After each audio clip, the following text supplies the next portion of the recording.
An out-of-control jet sets the financial core on fire. It was a disaster. The president's right-hand man is killed in the crash. A major political figure for the future in Mexico.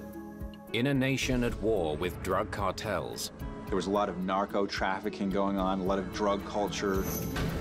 It seems the violence has reached a terrifying new level. Oh my God! It was a natural question. Was this an assassination?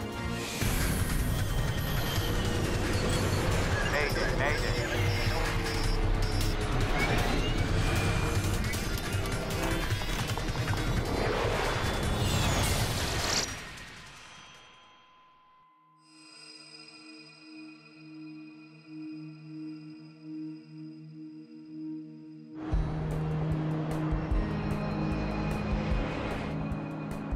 November the 4th, 2008.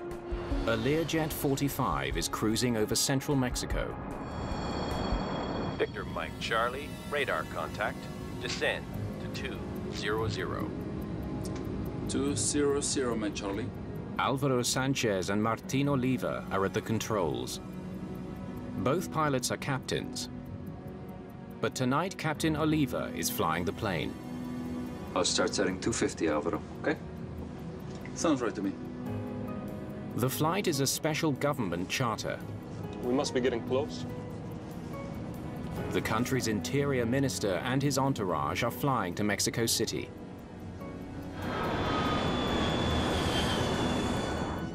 We have a few minutes. Show me that report.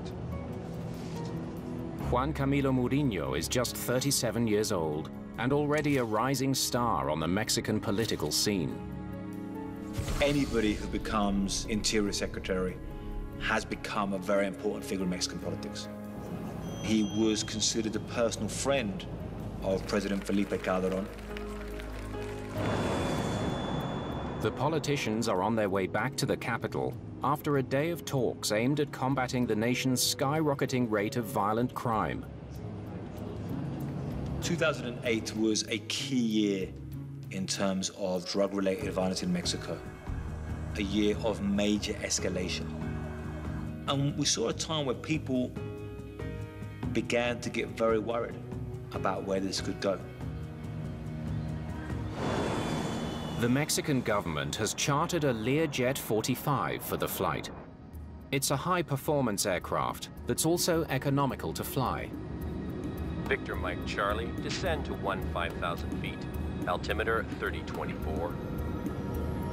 15,000 with 3024, Mike Charlie. When Bombardier designed this airplane, they designed it from the ground up and made it a lot more efficient. It's safer, it's easy to fly. It's very user-friendly, if you will. 1,000 feet until we level off. Thanks, Alvaro. As the Learjet nears the outskirts of Mexico City, the pilots prepare to land. Landing lights. Yep. Checked. The crew can see the aircraft ahead of them on the approach route. Look. Yeah. They're all lined up in front of us. Just in time for rush hour. If you've ever looked out into the sky from the approach end of an airport, you see, looks like a string of Christmas lights. Each light is a plane lined up one after the other, coming in on a very steady, orderly approach. It's a busy international airport. It's the main airport for Mexico City, which is a huge city, so you have traffic from all over the world coming in there. Victor Mike Charlie, reduce your speed to 180 knots. Reducing speed to 180, Mike Charlie. The air traffic controller asks the Learjet crew to slow down to maintain their position in the lineup of planes. The approach into Mexico City requires a turn that's greater than 90 degrees. Things are coming at you fast.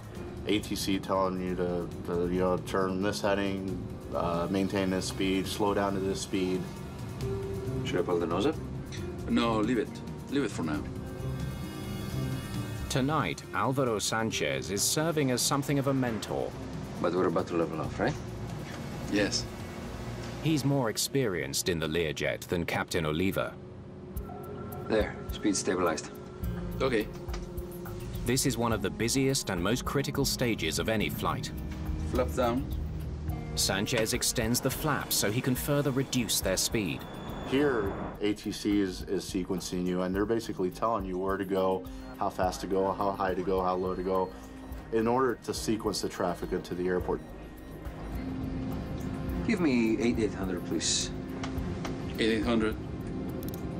They're about 5.5 miles away, right over the heart of downtown Mexico City. Below them, Mexico City is a sprawling metropolis of 20 million people.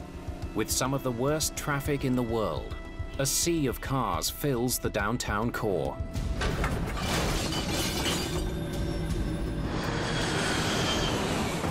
Oh my God! All of a sudden, chaos. They're flown upside down and they're hurtling towards the ground. Screams, pandemonium, sheer terror. Without warning, the Learjet goes into a steep dive and plummets towards the ground. What do we do? Alvaro! Give it to me! Give it to me! The first officer calls for control of the plane. It's yours, Alvaro! He hauls his control column back, trying to pull the plane out of the dive. Ulrike Bjorkstam is in the street below, waiting for a cab. All of a sudden, I saw this plane flying like really low. I had the time to turn around and I started running away from it. But of course, the plane was a little bit faster than what I was. They aren't much higher than the skyscrapers in downtown. They can read the signs on the buildings. They can see the people walking on the streets. I remember thinking that, well, this is it. This is it for me.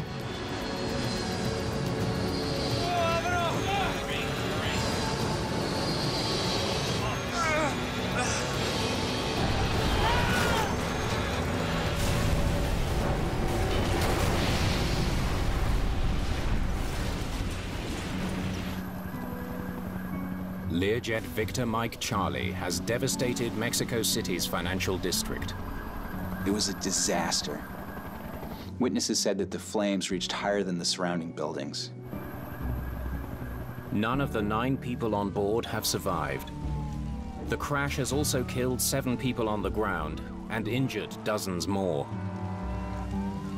Ulrike Bjorkstam has been knocked senseless by the blast and scorched by the flames. I was quite badly burned, and it was almost as if I heard a voice in my head.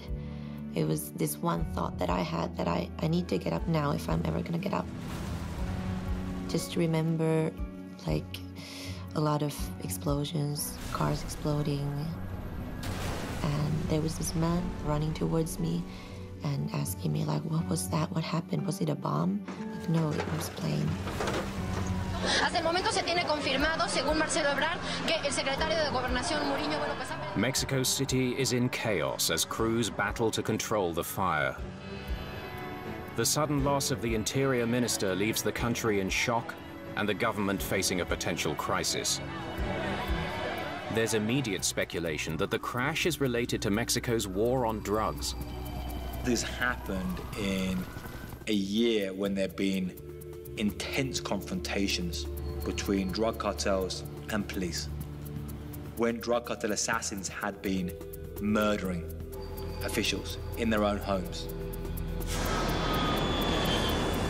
Adding to the speculation is the fact that Mexico's drug czar, José Luis Santiago Vasconcelos, was also on board. He was on the front line of the legal action against drug cartels, which are very powerful in Mexico. So a very important job, a very high-pressure job. This crash had huge implications for Mexican politics. There were important people on this plane, so it was a natural question, was this an assassination?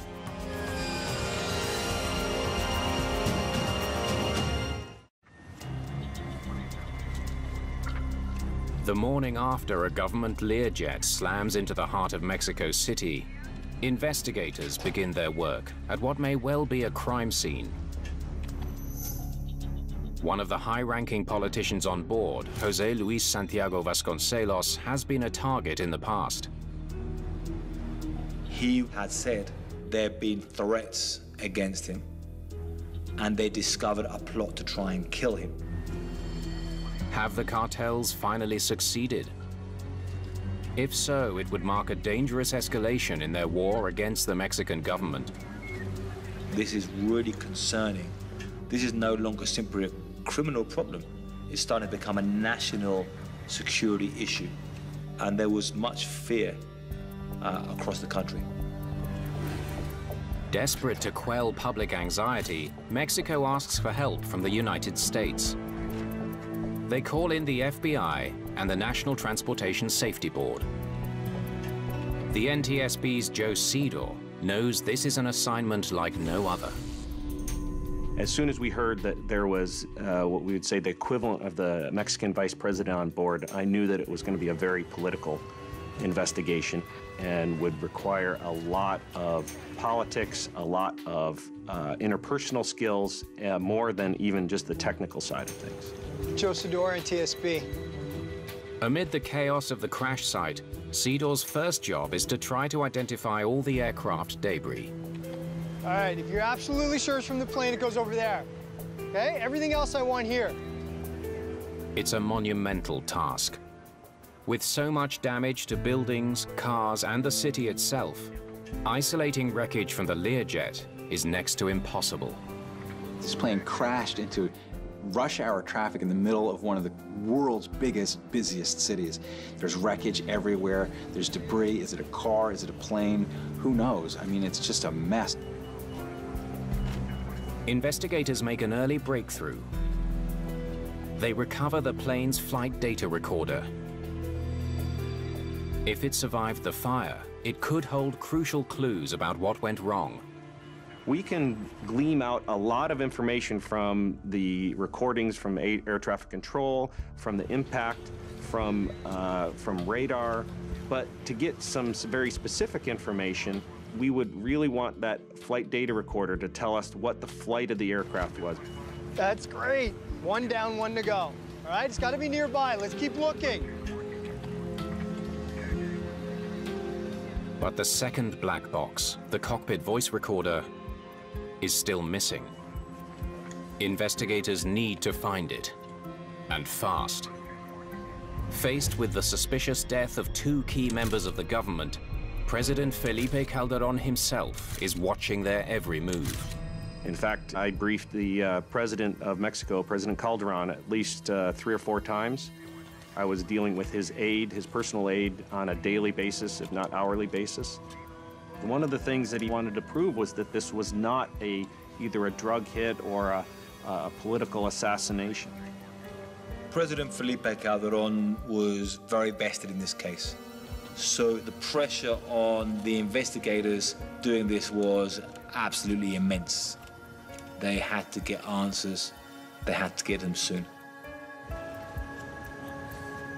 Investigators intensify their search for the missing voice recorder.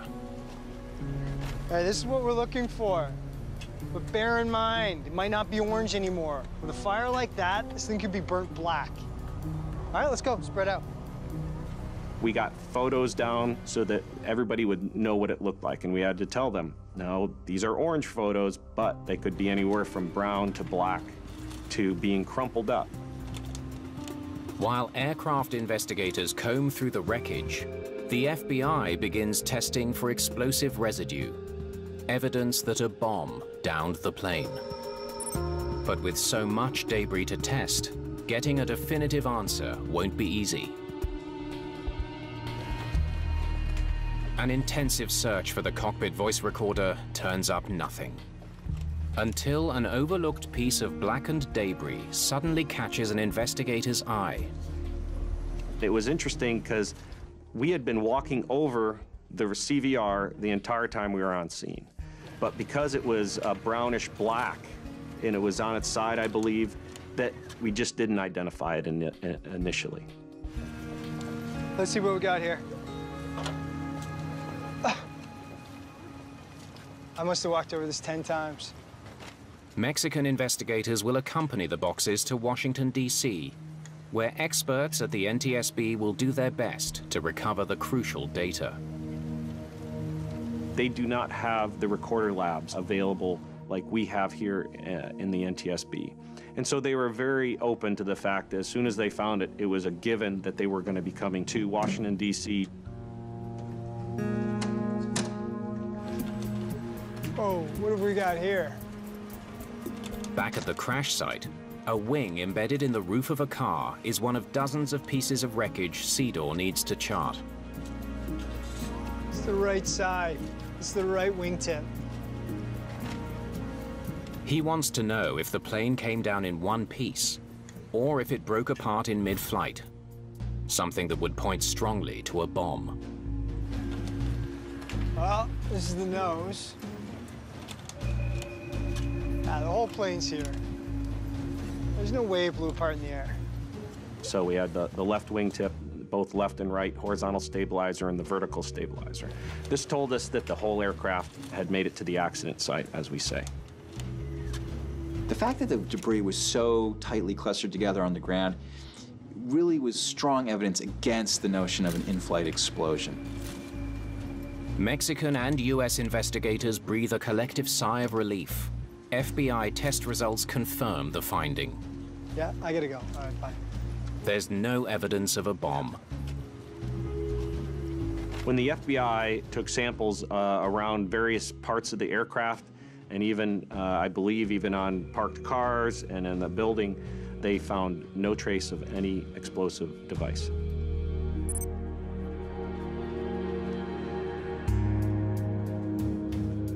But the way the wreckage has fallen does provide a puzzling detail about how the plane came down. Looks like the plane was heading west when they hit the ground. Flying away from the airport, that way. So why are they flying the wrong way? We knew that he was coming into Mexico City, and the first thing that we noticed was that the aircraft, when it struck the ground, was actually moving away from the airport. The Learjet crashed into the heart of Mexico City at the height of rush hour. Investigators hope to find somebody who saw something that might explain the odd flight path. So you didn't see it in the air at all? But they're out of luck. Witnesses can only describe the moment of impact and the terrifying aftermath. Nobody knew what had happened and what it was that exploded, because there were several explosions. I think maybe 2 from the plane, and then of course all the cars. It was a very chaotic situation, a lot of panic in people's minds, like, what's going on? No one can tell investigators anything about how the plane was flying before it suddenly changed direction and crashed. How we say it with investigators is the accident didn't happen here. This was the result. The impact of the ground was the result of the accident, which occurred at altitude. And because of that, we didn't really have any witnesses to that part of the flight. It's a disappointing setback for investigators. One that only increases the pressure to explain the mysterious crash in the Mexican capital.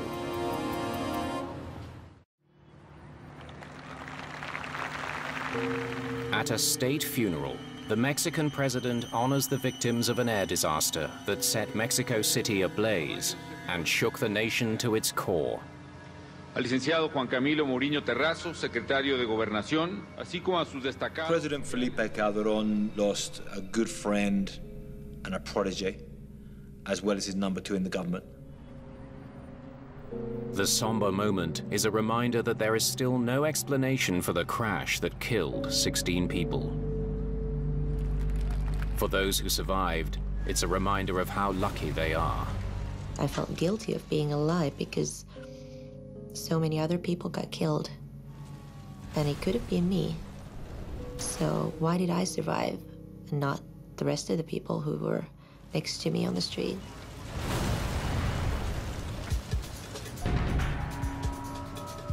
At the NTSB lab in Washington, D.C., all eyes are on the plane's flight data recorder, or FDR.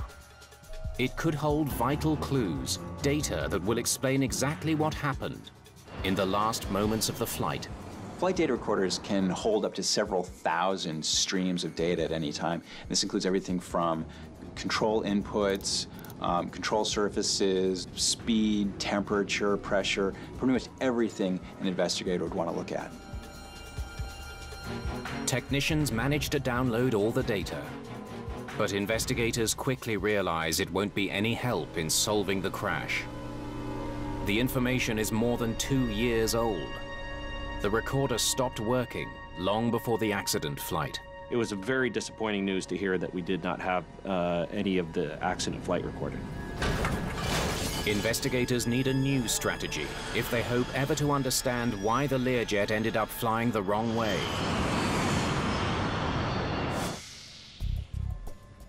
They turned to security cameras mounted in and around Mexico City's financial district. One of the advantages of an urban environment for investigators is that there's a lot of cameras around. Yeah, one of these cameras must have been looking in the right direction. We just basically said, find every and all video that is available from every building around. It's a long shot, but there's a chance a camera may have captured images of the Learjet in flight. Witnesses and their memory are good, but they're not exact. Video, on the other hand, is very important to us, especially if we don't have any FDR data. Next. Cedar hopes the gamble will pay off. He scans through the video frame by frame, focusing on the critical seconds just before the crash. Next. Most of the cameras are aimed at the ground. Next. Too low to show the plane. And it would be, yep, okay, there's the flash, there's the aircraft hitting, and it was, again, we were saying, that's not the accident. We need to keep looking. Finally, a lucky break. Oh, hello there. A camera from a rooftop helicopter pad has captured a short glimpse of the flight just before impact. Can we enhance this one? You just see the streak of the aircraft going down. And we were like, hey, we got something here. The video reveals that the plane went into an extremely steep dive and reversed course in mid-air. But it doesn't reveal what caused the plane to suddenly change direction. So 1 minute, they're under control heading towards the airport. Then all of a sudden, they're in a dive heading away from the airport.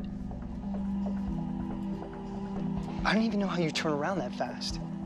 We knew it was coming in this direction, and then all of a sudden, then the next thing we know, it's going in this direction. How does it get there? An airplane can't just automatically turn in flight and go down. So we had to determine what would actually have to happen in order to get that airplane in that position. Investigators wonder if there was something wrong with the plane's control surfaces.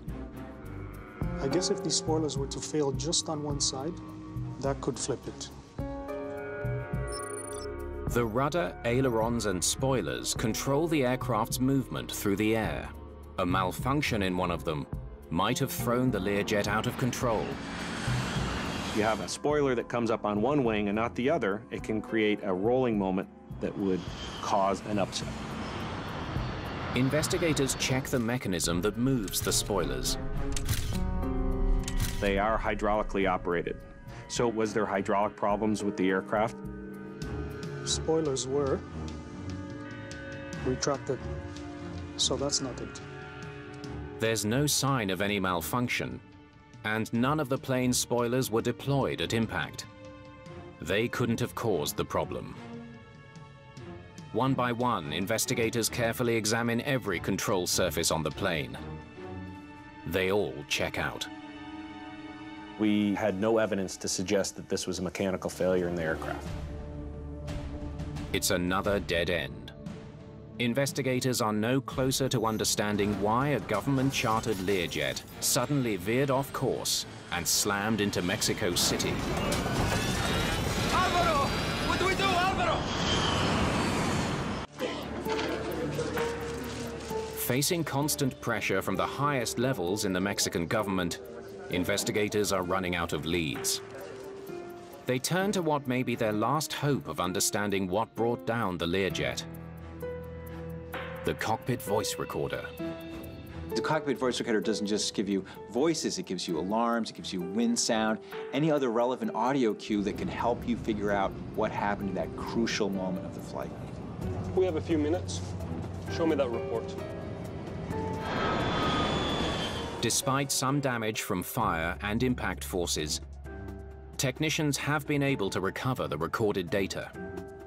We knew we didn't have FDR. We were glad to hear, though, that the CVR did work and that the accident flight had been captured. All right, I think we waited long enough. Let's hear it. Victor Mike Charlie, reduce your speed to 180 knots.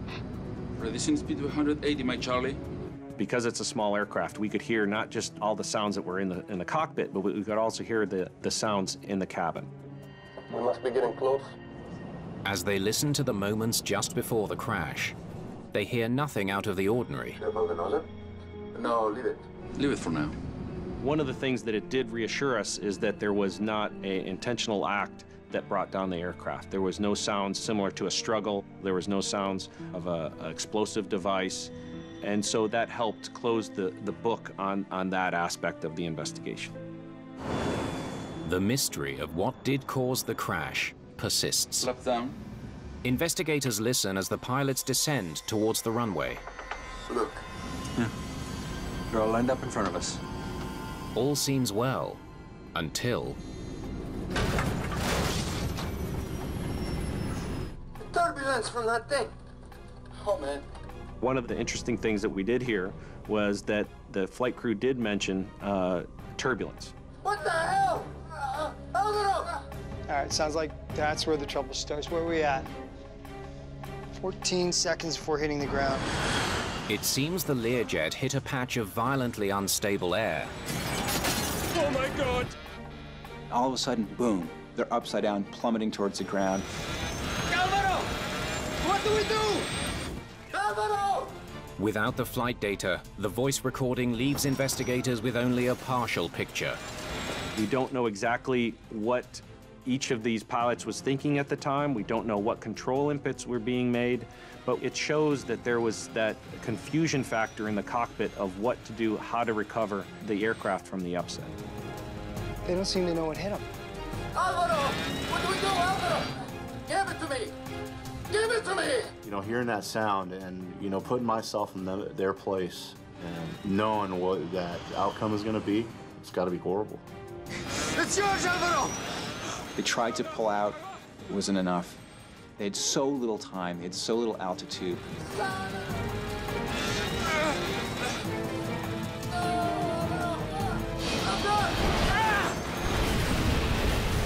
We had a normal flight coming in, and then we had a loss of control relatively quick. There was no evidence of any mechanical failure. So what do you think? Wake turbulence? So we had to really look at the possibility of a wake turbulence event. Wake turbulence forms when the low-pressure air above the wing draws high-pressure air upwards, creating a swirling vortex that trails behind the aircraft as it flies. As a plane flies along, each of its wingtips is generating a tiny horizontal tornado called a wingtip vortex. The powerful vortices can linger in the air for minutes at a time, creating an invisible hazard for other aircraft. When a smaller plane flies into these rotating columns of air at low altitude, they can spin out of control and crash into the ground within seconds. It's recommended that aircraft flying on the same flight path should stay about 5 miles apart at all times. If they get too close, it can be deadly. Perhaps wake turbulence can explain what knocked the Mexican government Learjet out of the sky. Investigators need to know more about the aircraft's approach to the runway. They speak to the air traffic controller on duty that night. One of the air traffic controller's most crucial jobs is to separate those inbound planes, to keep them a safe distance apart so that they don't get into each other's wake turbulence. The controller tells them he was busy that evening handling a lot of traffic. Victor Mike Charlie, reduce your speed to 180 knots. Imagine it's rush hour, planes are stacked up coming in from all over the country. This is the crunch time. This is when the air traffic controllers really earn their pay. Victor, Mike, Charlie, please turn right and maintain 220 knots. Around 6:30 p.m., the controller slotted the chartered Learjet in behind a much larger aircraft. A Boeing 767 was flying its approach directly in front of the Lear 45. Just in time for rush hour. But there was a problem. The Lear 45 wasn't hitting the speeds needed to hold its position in the lineup. What a controller does is tell each aircraft how fast they should be going, if they should speed up, if they should slow down, and that it's very important for pilots to actually comply with each of those requests in order to maintain that separation. Victor, Mike, Charlie, are you at 220 knots? The controller had to remind the crew to speed up to 220 knots when they joined the line of landing planes. Increasing speed. Increasing speed right now. Just a few minutes later, the Learjet 45 was descending too quickly. First they were going too slow, then they were going too fast. It seems the crew wasn't paying close attention to the controller's instructions. Could that explain the crash? Did carelessness on the part of the pilots lead to a fatal error in the cockpit? What the hell? Investigators need to know exactly how close the Learjet came to the 767. They analyzed data from air traffic control radar in the final minutes before the accident and make a surprising discovery. Separation is not ideal, but it shouldn't have been a problem. It seems the Learjet never got close enough to hit the 767's wake. They got close to the preceding 767, but it wasn't something that was, oh, okay, they got within a mile. They were still about 4 miles away from the 767. It wasn't anything that was very apparent that a wake turbulence encounter would have caused this accident. So we had to go back and do a lot more work in order to understand why this particular day, at this particular time, that 767 wake turbulence affected the Lear 45. What the hell? The turbulence from that thing. Oh, man. Conflicting evidence has brought the Lear 45 crash investigation to a surprising impasse. While the cockpit recording points to wake turbulence as the culprit, radar data suggests the government jet was never close enough to the plane in front for wake turbulence to be any problem. To try to resolve the conflict, investigators take an unusual step. They download the flight data recorder from the Boeing 767 that was flying ahead of the Learjet. If something was causing the 767 to produce more wake turbulence than usual, the plane's flight data should tell them. The data from that preceding plane's flight data recorder, the speed, the flap settings, would give a good clue as to what kind of wake turbulence that plane would be putting out. But the data reveals nothing unexpected. It seems the 767 was generating a normal amount of wake turbulence. Investigators are missing a piece of the puzzle. Then they factor in some additional information about the weather that changes everything. One aspect of wake vortices is to understand the weather, the current weather that's going on. They learned that the 767's wake vortices would have lingered for longer than usual, putting the Learjet in lethal danger. The reason? Extremely calm weather. The wind wasn't strong enough to disperse them. Normally, you think of calm air, clear skies, no wind, great conditions for flying. Actually, calm air is worse for wingtip vortices because the wind doesn't break them up and chop them up into innocent pieces. Their danger remains potent. We had a calm atmosphere. We had a heavy aircraft in front, we had a light aircraft behind. All the circumstances came together to have that trailing Lear 45 have an encounter with the wake turbulence of the 767. The crew could see the 767 ahead of them.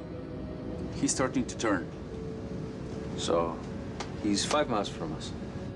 But they mistakenly thought they were still a safe distance away. When you look out your cockpit window, you see this tiny dot ahead of you. It's almost impossible to tell just by eyeballing it how close that plane in front of you really is.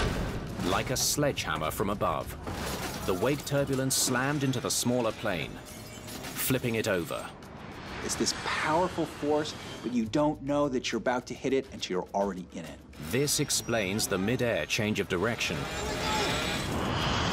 The aircraft rolled around into a sort of a barrel roll, and then as it was coming around, they were pulling out. And if they would have had another maybe 1,000 feet or a couple thousand feet, that they could have actually recovered the aircraft. You know, at that point, they're along for the ride, and you don't have time. You don't have time. Barely have time to realize that you're gonna die.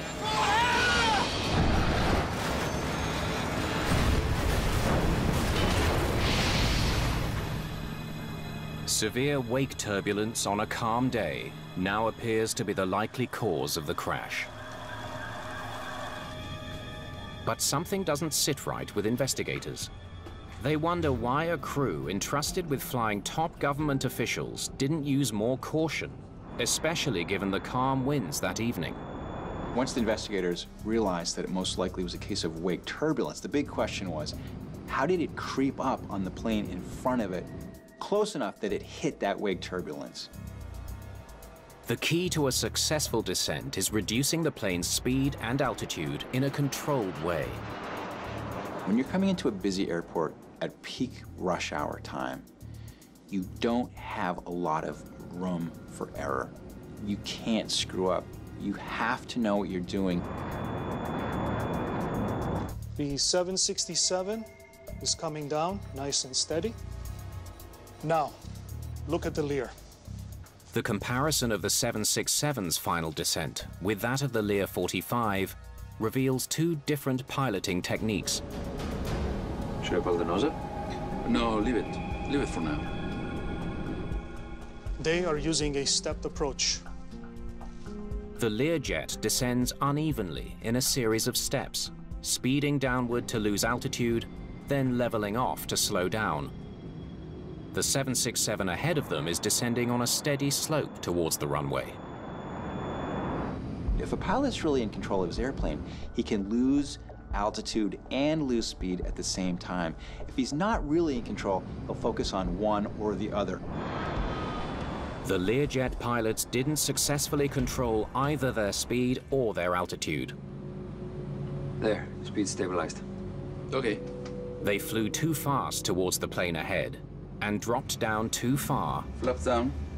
Right into the deadly vortex. If they had stepped down and maintained the airspeeds that were requested of them by air traffic control, then this approach would have gone without a hitch. Oh my God! If you're not paying attention to air traffic control, if you're not paying attention to your speed, things can get beyond your control very quickly. What do we do, Alvaro?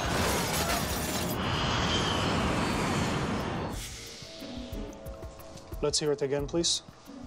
Investigators need to know, how could the crew have made such a critical piloting error? The cockpit voice recorder points them to the answer. Now we're going to put in the vertical nav all the way. Enter 1-2000. They hear something unsettling from early in the flight. 1-2000. It won't let me. It doesn't indicate it either. It has to be. The pilots don't seem to know how to operate the Learjet's flight management system. That's weird. It's the system that controls most of the aircraft's critical functions. It's really striking how they seem confused by the controls of their airplane. These guys are trying to figure out what knob does what dial means what. It's like guys who are just unboxing a VCR and trying to figure out how to program it. Okay, I've heard enough. For investigators, the discovery raises a troubling new issue. What kind of pilots don't know how to program their plane?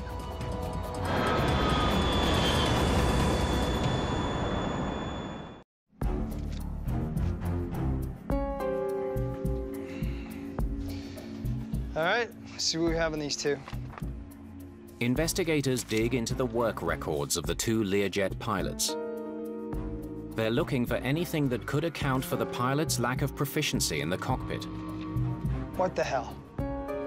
They come across discrepancies in the pilot's certification for the aircraft. Missing signatures. When you look at the paperwork for the type certification for the Learjet 45, for both the pilot and the co-pilot, there were signatures missing, there were forms missing. It seemed that something was very fishy about how these guys got their type certification. When they try to track down Captain Oliva's flight instructor, Let me guess. No sign of the instructor. they find no proof that any training took place.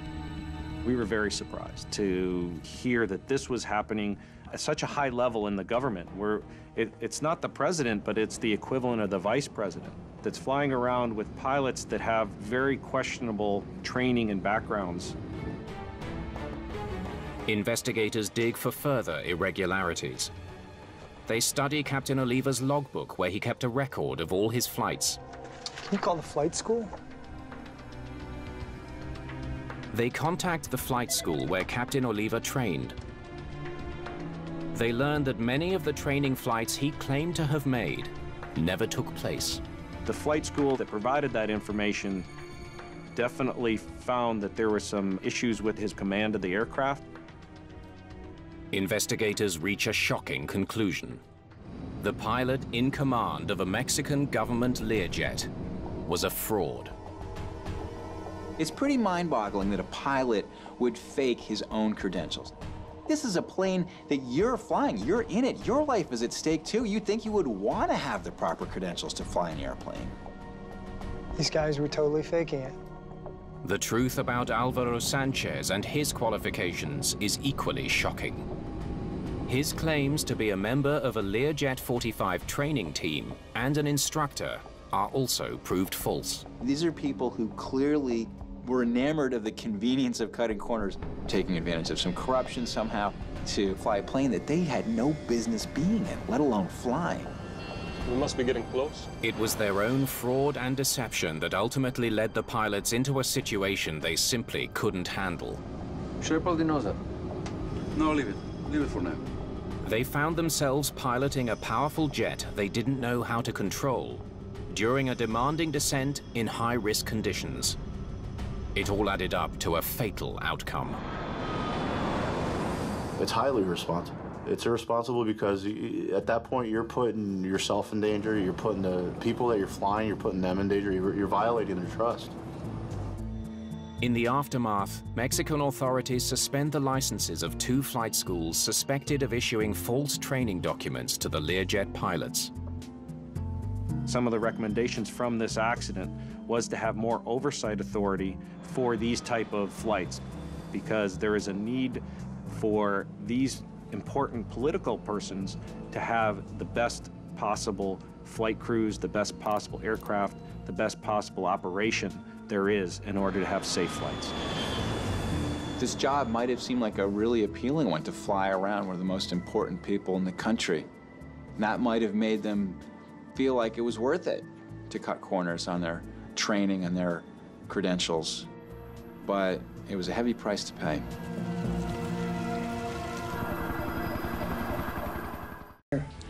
And you didn't need to wait for a command in this situation. There was fire, and I shouted to Suzanne, "Fire on the wing."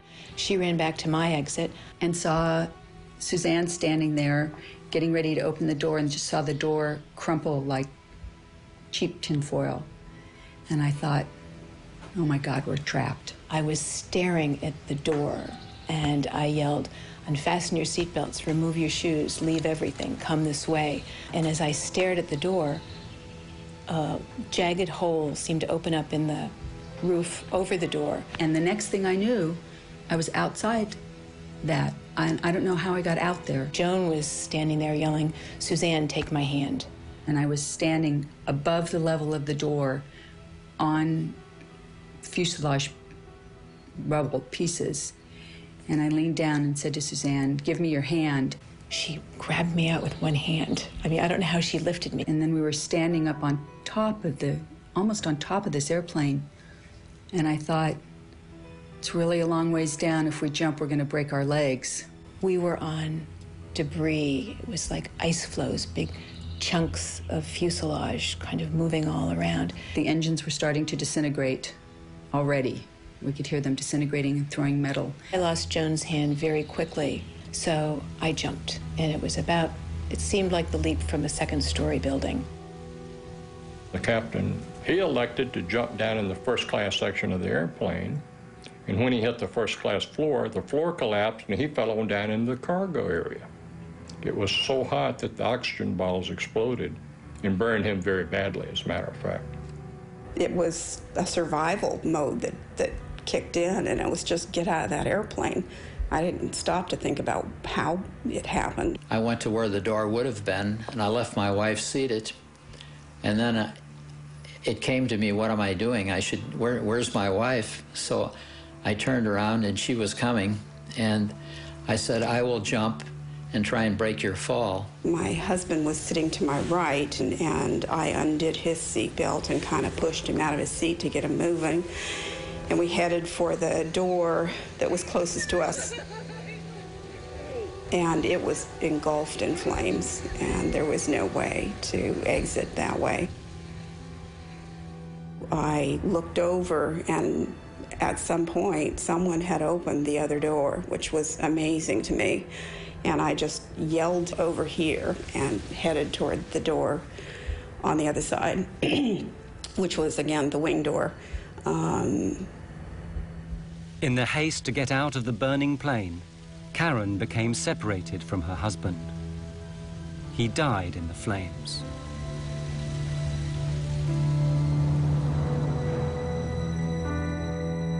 I immediately thought it was total destruction. It never dawned on me that I would make it. But I thought, hey, you know, do something. Don't just sit there, do something.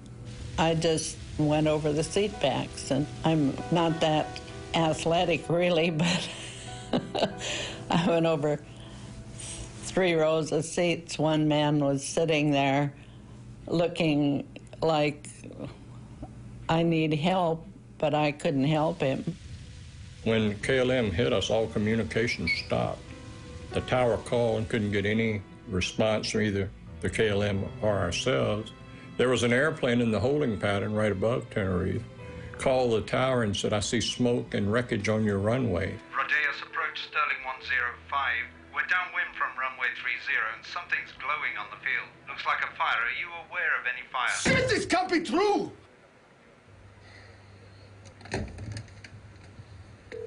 Come on, come on! Come on, come on! He hits the emergency warning. After KLM hit us, he went on down the runway and hit on the runway 1,500 feet down, closer to the tower. So when the fire truck and the ambulance came out, they got to him first. So no one came to us for quite a while. As a matter of fact, I remember thinking, I wonder why somebody hasn't gotten out here to help us.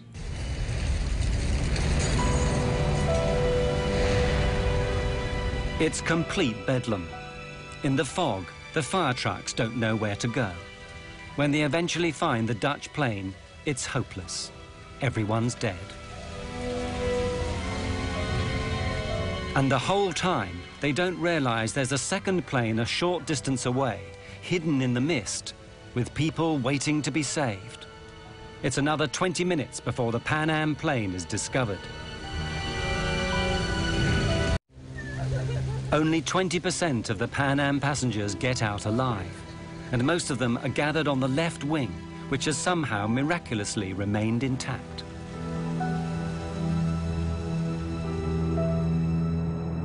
The entire left wing of the airplane was covered with passengers. And it turned out there were probably 45 to 50 passengers out on that wing. I've never asked anybody how high the wing is from the ground on a 747, but it looks to be a very long ways. And I cut open my head and fractured my foot. My wife jumped after me, and she said, I cannot walk. And I dragged her on her side for probably a block and a half away from the plane. The motors were going full tilt, and I didn't want to get over where the motors were. So I sat down by the body of the plane. I had no comprehension at that moment that I would be jumping off the wing and... In the debris, you knew there were trapped passengers and people, and there was absolutely nothing you could do to help because the airplane was collapsing in on people. Only one door was opened by a crew member, and that was one of the black flight attendants who did that. And she lost her life when the engine disintegrated and debris hit her. And I thought if we could just walk around to the other side of the plane, we would find all of the passengers and our other fellow crew members. Which, of course, wasn't the case. Even 20 minutes after the disaster, the controllers in the tower still have no idea how serious things are. Departing aircraft. All departures are suspended until advised. Hello.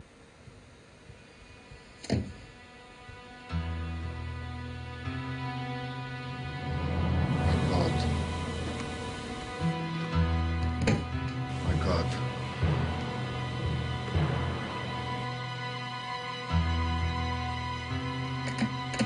I'll get local fire out of here. Notify the ambulance. We have an emergency. We need every vehicle they've got. What have we done? This can't be our fault. I mean,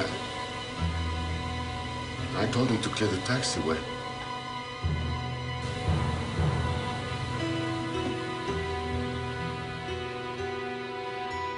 When I got out on the ground, I could hear people screaming and yelling and all.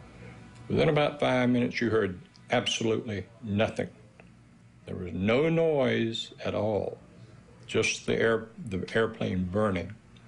I asked one of our medical directors later on what he calls that, and he said that when you have a fire that hot and that much of a fire, it consumes all of the oxygen in there, and people basically suffocate.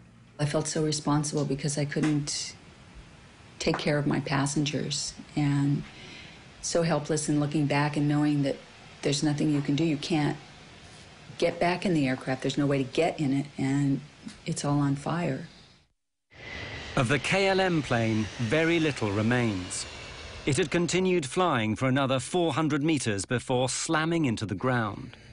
The 55 tons of fuel it had taken on ensured that everyone on board died in the fiery explosion. It was personal vehicles, cars and trucks that seemed to come onto the grass and gather up people. About 75% of our surviving passengers got to the hospital in taxicabs. It was a wild, crazy ride as we were going to the hospital. The skin was hanging on both hands because I had received burns, but it hadn't affected my eyes. I had blood all over me, and I walked up to somebody and said, "I'm a doctor, can I help?" And the guy that I said it to had the oddest look on his face, just this very wan smile, and he just shook his head, and then I immediately went into a coma. Word soon gets out, and in the hours that follow, the international press begin to arrive, and the first news is flashed around the world. Rescue workers are still going through the wreckage of the 2 jetliners this morning in the Canary Islands. They're looking for the bodies of victims in this worst accident in aviation history.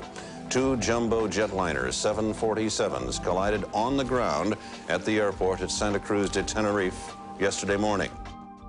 One was a Pan Am charter from Los Angeles that picked up more people in New York before flying to the Canaries. The other was a KLM charter from Amsterdam in the Netherlands. They set up a morgue in one of the hangars, and it was huge, and they had all of the nearly 600 bodies in that particular hangar, or temporary morgue. The death toll rises to 583 people, nearly twice as big as any previous accident.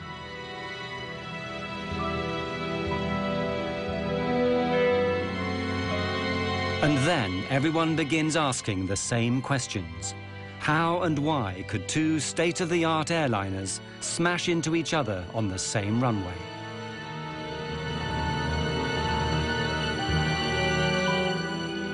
Very soon, a whole army of investigators begins arriving from the three countries involved, Spain, Holland, and the United States. Under the rules that govern this sort of thing, they all have a right to be there, but that doesn't mean they're going to get along. In Spain, the military still runs everything, including aviation. When the American team from the National Transportation Safety Board arrives, the Spanish general in charge won't even let them into the room. I sneaked in, and I went to the general and told him, the general, my name is Luis Carmona. I represent the U.S. government, the NTSB, and I am here to participate in the investigation. He answered back to me, I represent the king, and you get out. So as I was walking out, he looked at me again, and he said, hey, you don't look American. And I told him, well, yes, I am an American, but I was born in Cuba. And he said, well, so did I. I was also born in Cuba. So he turned around and he asked me questions and asked me to bring my team in, and we started doing the accident investigation then.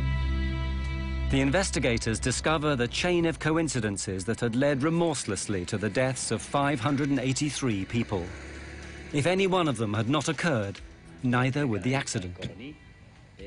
The first had nothing to do with airplanes, a terrorist bombing perpetrated by a small group fighting for their independence. Their intent was to create publicity for their cause. In that, they certainly succeeded. There are 2 bombs in the terminal. You have 10 minutes to save as many lives as you wish.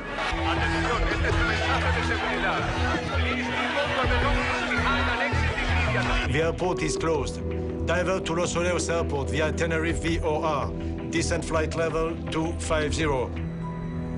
Because of the bomb, all air traffic was rerouted to Los Rodeos Airport on the neighboring island of Tenerife. But it's a small regional airfield with only one runway. A 747 can land there. The runway is long enough, but that's all. The airport is ill-equipped and unable to handle that amount of planes or people. Lima Tango 107, you are clear to descend to flight level 80. Subject 282, switch to ground now. Contact standby for taxi clearance. KLM 4805, clear to land runway 30. Pan Am 1736. Pan Am 1736, short final. As luck would have it, this tidal wave of traffic happens on a Sunday afternoon, when there are just 2 controllers on duty. They're good, but not used to handling as many airplanes as on that day. Big airplanes that need lots of room to park. They are confronted with an enormous jigsaw puzzle. We'll be here all night, you know that, right? Or you can go out there and take us to another runway. Meanwhile, in the KLM cockpit, the stress is mounting. Any idea of how much longer we've got before we need to get other crew down to take over? Yeah, well... KLM had recently introduced new company rules, which handed out severe penalties for pilots who exceeded their flying hours. What happens if we go over the civil and company time limits? Well, you get hung out to dry. You lose your license, your career, everything. The KLM plane has to get away before 5:30 that afternoon or abandon the flight. Hundreds of passengers would then have to be found hotels on this small island. A new crew would have to be flown in from Amsterdam. The expense would be enormous. Willem, since we're trapped in here until the passengers get back, we might as well take on some fuel. But that seemingly simple decision seals the fate of everyone aboard the KLM. Refueling not only delays him for half an hour and the Pan Am stuck behind him, it makes the KLM plane so heavy it'll be unable to lift off and clear the Pan Am plane on the runway. The half-hour delay has another effect. During that time, the weather changes abruptly. Los Rodeos is an unusual airport. It's on a plateau high in the hills.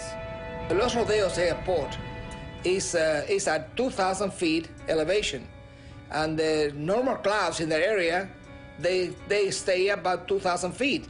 So when the wind blows the clouds over the airport, it closes the airport. The visibility goes to zero. And it goes on and off all the time. Unfortunately, for an airport that's constantly lost in fog, Los Rodeos is ill-equipped to deal with it.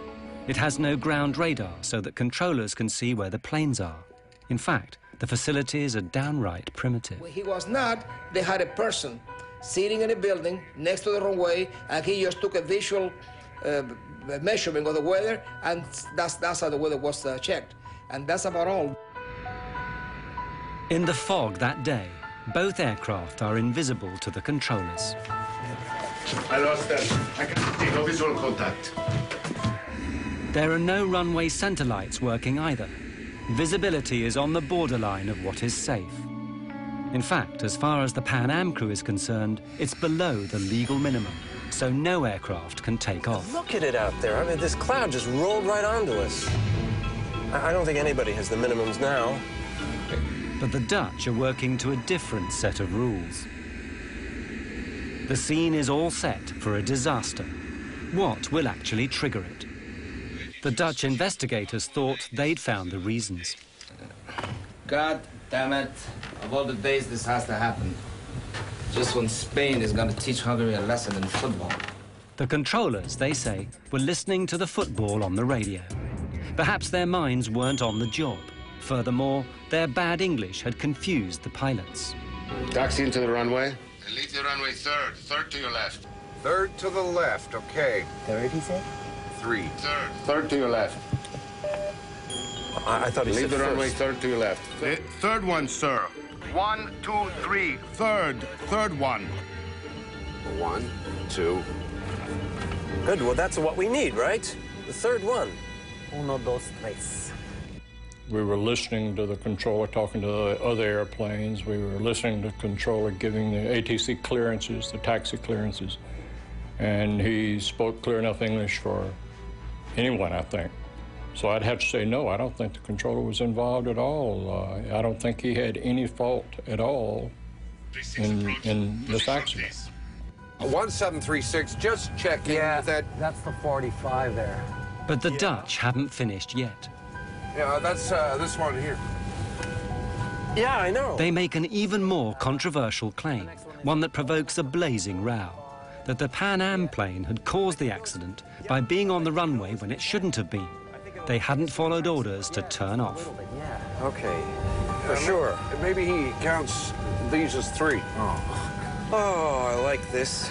They were going to taxiway 4. He was instructed to go on 3, but he had to go 4 because taxiway number 4 was the one that had 45 degrees, and it was easy for the 747 to access it. We said, confirm which taxiway you want to take, and he says, the third on your left, 1, 2, 3, the third on your left.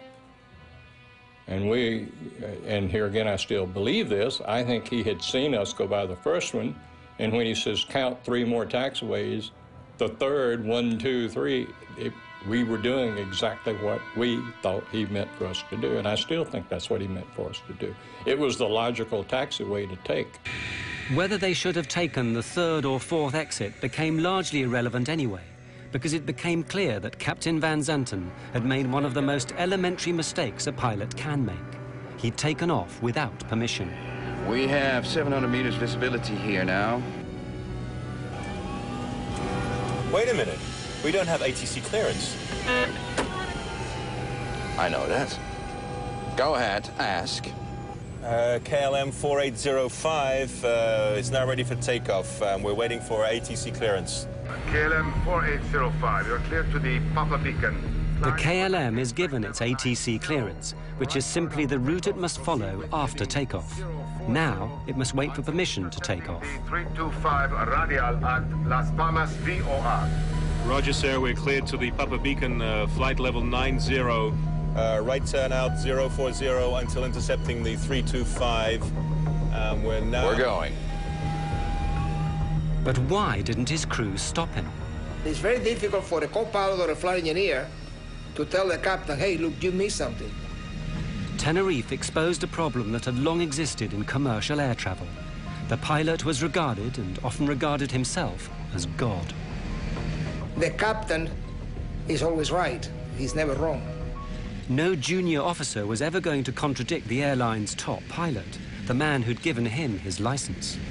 Panam 1736, report. Runway cleared. We declare that. What do you say?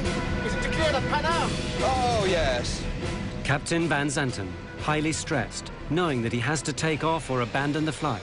His crew, aware that he's done wrong but frightened to tell him. Disaster is now inevitable. God damn.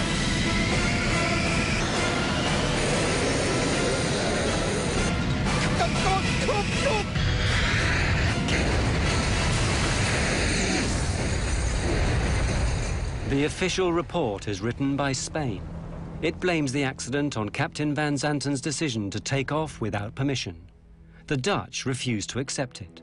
They publish their own report, blaming language difficulties and the general confusion at Los Rodeos.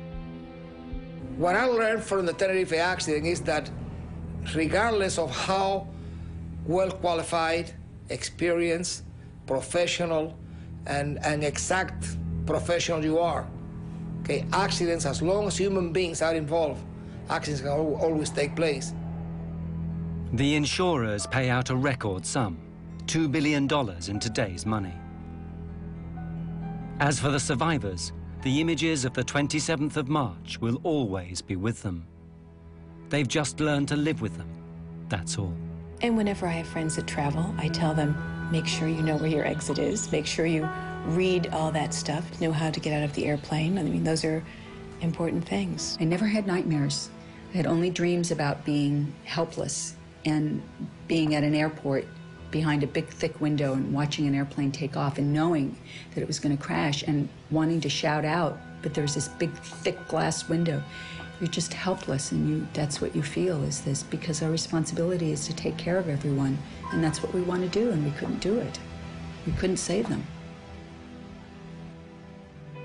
The loss of my husband had a tremendous impact on my life, on my son's lives, on my extended family's lives. It was huge. And you can see how strange life is, you know, that things like that happen, that you get off and they go on, and perhaps if the plane left a minute later, it wouldn't have happened. I think it brought home to me how quickly you can leave this life and how everyone should enjoy life every and each day as much as you possibly can. Well, after the crash, I decided to start a family. I thought maybe I will stay home and have children. I thought, you know, my friends have died, and if I let myself sit in this little apartment, it's going to be as if I'm curled up and died, and that's not fair to them. I can honor them best by living a life, a full life, and not being afraid. I am blessed because I do not have any horror left over from the accident. I felt ashamed the first while. And a long time I thought, you know, I wish I died, because I felt very bad. I was scared for quite a while after the crash, but I knew if I flew with Joan, she would pull me out again. I had to quit the NTSB. I didn't retire. I felt so bad that I became ill. I had to go to a doctor and get some medication because I got sick. I went back to Tenerife, my wife and I had a driver take me out to the airport and show me the runway, and I looked at it all. I did it all over again. And then I went back and took the Golden Odyssey steamship from the Royal Cruise Line to sort of complete the situation which I had missed.